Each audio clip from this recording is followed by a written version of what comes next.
Welcome to Undercurrents of Romance, the show that celebrates every subgenre of romantic fiction. In each episode, I peel back the layers of your favorite love stories and chat with the talented authors who bring them to life. I'm your host, Tracey Devlyn. Now, let's dive in with today's guest. Hello, Romantics. I'm here with author Lauryn Hamilton Murray to talk about her debut YA romantasy, HEIR of Storms. Welcome to the show, Lauryn. Thank you so much for having me. You betcha. I have a advanced reader edition of the book, and I've seen the final copy, and it's just beautiful with the sprayed edges and everything. And so I hope you're really enjoying that moment as far as seeing your book for the first time.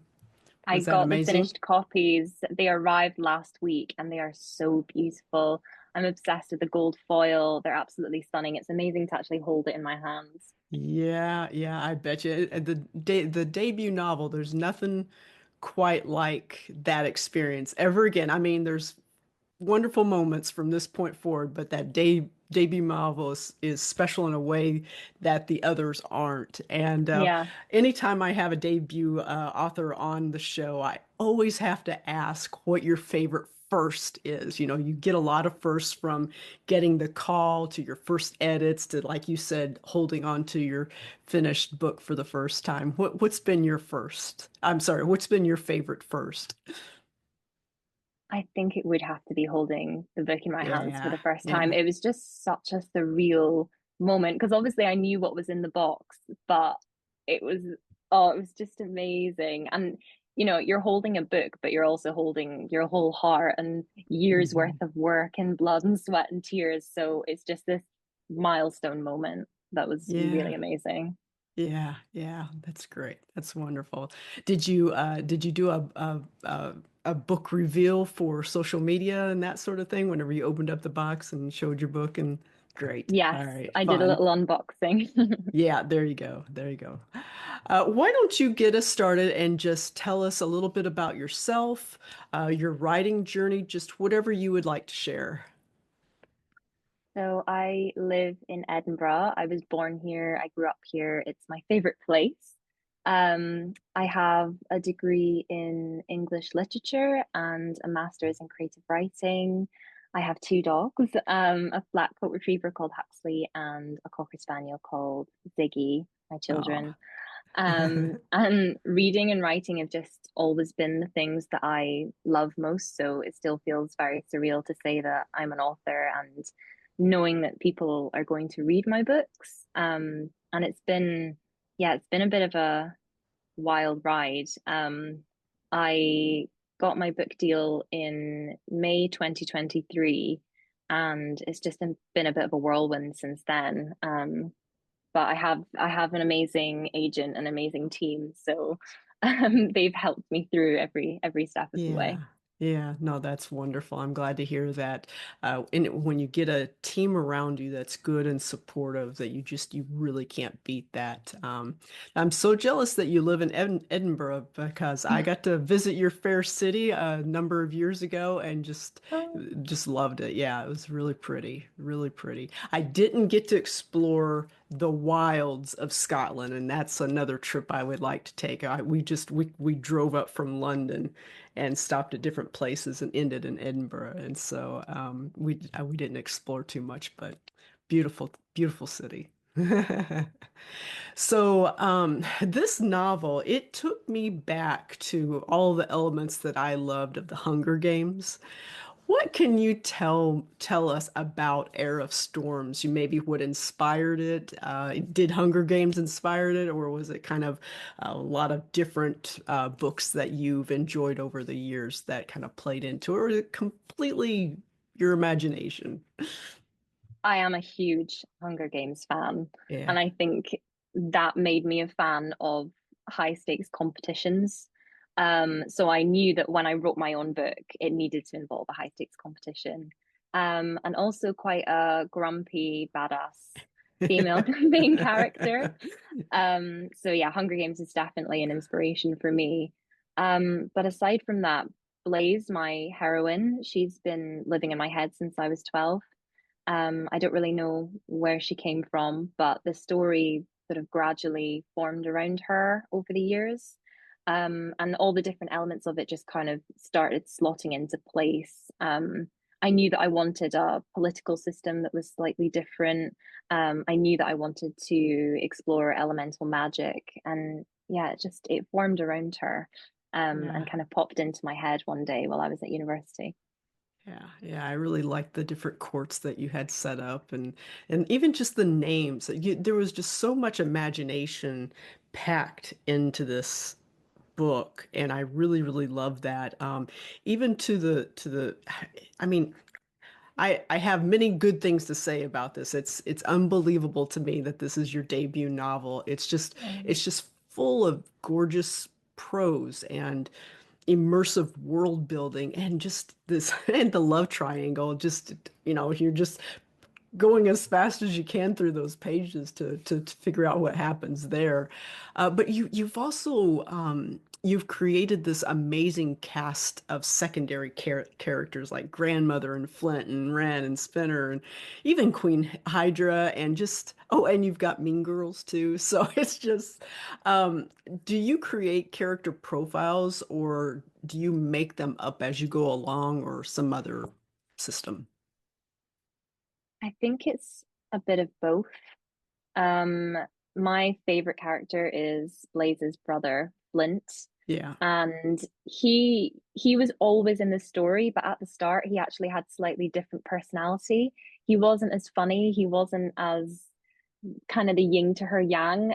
But I realized when I started writing that that is who he needed to be. Yeah. Um, and then other more of the more supporting characters.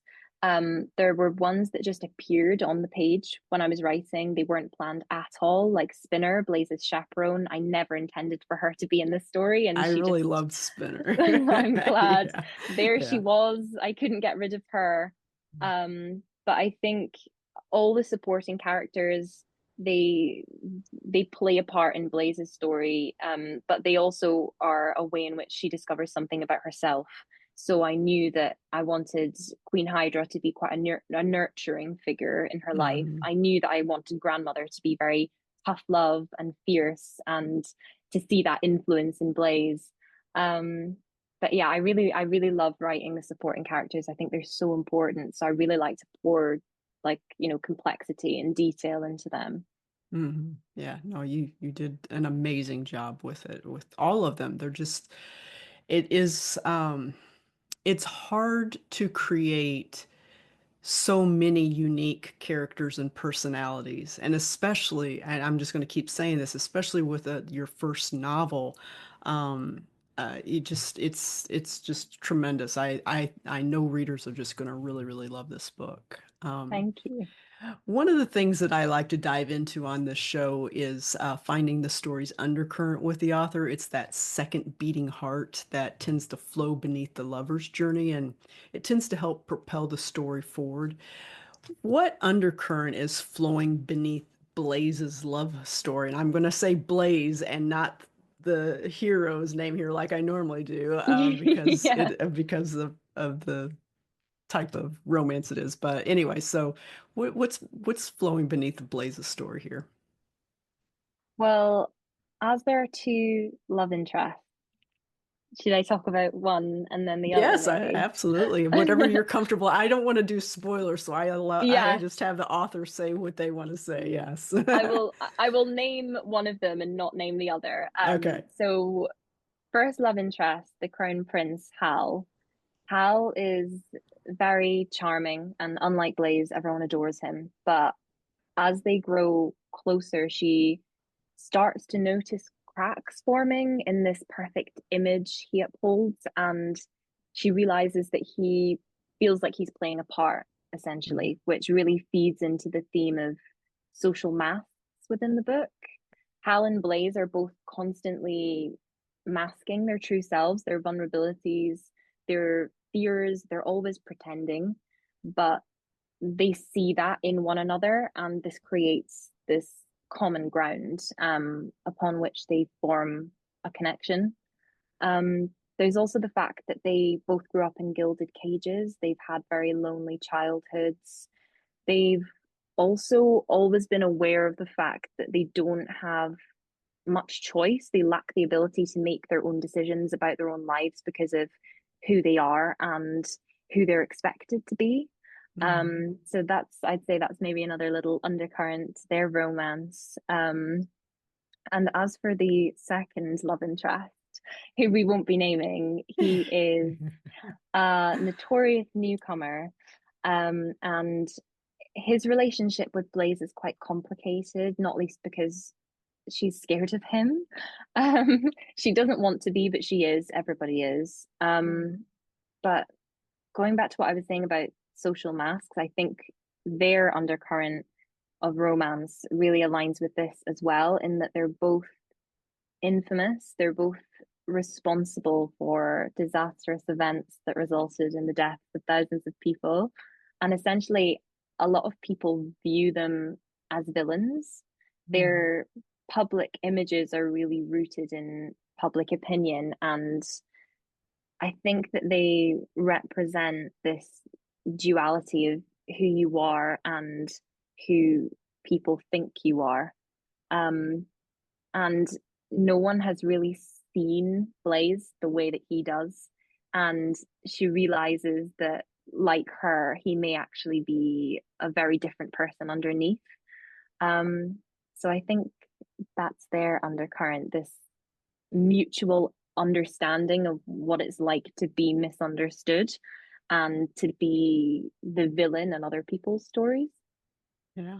Yeah, no, that's well put. Thank you. That's I appreciate you uh sharing that with us because like I said, it's you definitely don't want to do any spoilers on that at all. Is it would it be appropriate to talk a little bit about why why people dislike Blaze, or is that something that you don't want to talk about? You know, No, what I talk about that. is that okay? Yeah, Yeah. if you wouldn't mind, yeah, that'd be great. So when Blaze was a baby, when she was born, her birth summoned this devastating storm that almost drowned the Empire. She is a rain singer, but she was born into a family of fire wielders. So people have hated and feared and distrusted her entire life. And of course, because she was a baby, it wasn't her fault, but people still absolutely despise her, and she carries the guilt about what, the repercussions of that storm. She carries that with her every day. So when we first meet her at the start of the book, she's very unsure of herself, and she she's not seen much of the world. She's lived a very sheltered life because her grandmother's hidden her away because of how much people hate her, and they just see her as this threat. But we're introduced to Blaze through her perspective, and we can see that she's just a 17-year-old girl. Yeah, yeah. Okay, thank you. No, that's great.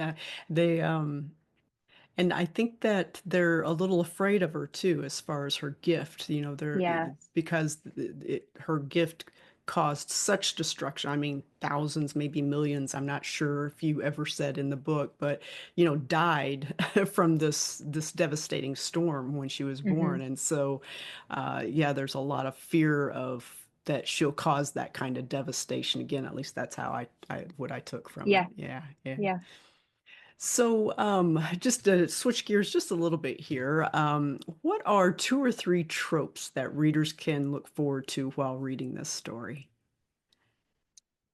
The chosen one, but with a twist, because as we just said, Blaze is not someone who is regarded as some divine savior. She is hated. Yeah. She's the most hated girl in all the realm, as she calls herself, and she really has to fight to prove herself. Um, there is a love triangle, but again with a twist. I won't say any more. Yeah. Won't say any more than that. And also one of my personal favorite tropes, especially in fantasy, is touch her and die. But Ah. in this case, it's rather be rude to her slash threaten her and die, which I had a lot of fun with because I love when the female main character is independent, but I also love when the male main character is fiercely protective. I'm just a girl. Yes. Yes. Yeah, absolutely. No, I like that. That's great.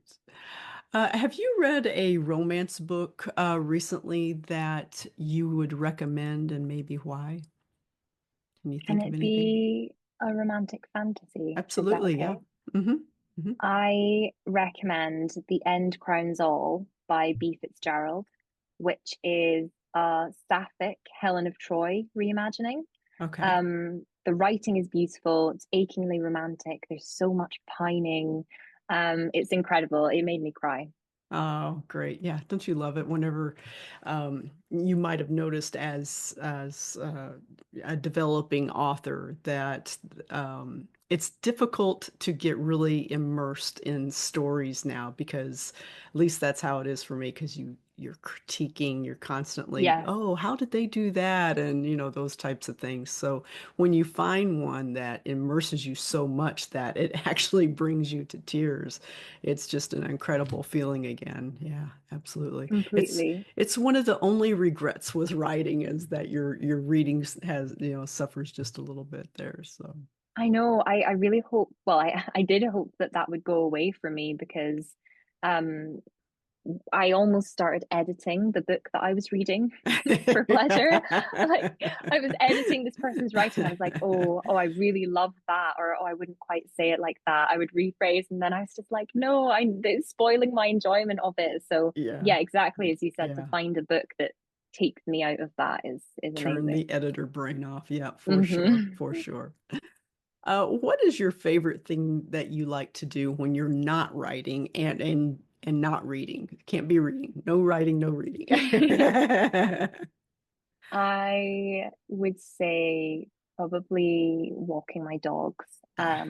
There's beautiful woodland next to my house, and I feel like, I mean, it's sort of linking it back to reading and writing slightly, but that's where I get all my Yeah. best ideas when I'm walking in the woods, and I just find it very calming. So Oh, I nice. think, Yeah. It's a good way. Yeah, it's a good way to kind of empty your mind and just think yeah. think about the story. You betcha. All Hmm. right. Well, before we go, can you give us a hint of what's up next? I know this is part of a trilogy, so I'm assuming you're either writing book two or have finished book two, maybe. Where are we at?